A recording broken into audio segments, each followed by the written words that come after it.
দর্শক, দফায় দফায় সংঘর্ষ চলছে সকাল থেকেই রাজধানীর শাহবাগ এলাকায়। ইনকিলাব মঞ্চ ও পুলিশের মধ্যে উত্তেজনা বর্তমানে চরমে রয়েছে। একটু জানিয়ে রাখতে চাই, শাহবাগের পাশেই বাংলাদেশ মেডিকেল কলেজ, সে কারণে এই এলাকায় ছড়িয়ে পড়েছে সংঘর্ষের উত্তাপ। পরিস্থিতির অবনতি দেখে হাসপাতালের ভেতরে থাকা অনেকেই নিরাপত্তার আশঙ্কায় বাইরে বেরিয়ে এসেছেন।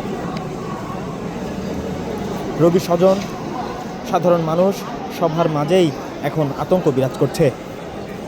চারপাশে পুলিশের অবস্থান, দূর থেকে শোনা যাচ্ছে টিয়ার গ্যাস, স্লোগান ও হট্টগোল। যে কোনো সময় পরিস্থিতি আরও খারাপ হতে পারে, এই ভয়ে অনেকেই হাসপাতালে চত্বরেই জড়ো হয়েছেন। এবং একমাত্র স্মার্ট সিটি বসুন্ধরা, আধুনিকতায় এক ধাপ এগিয়ে।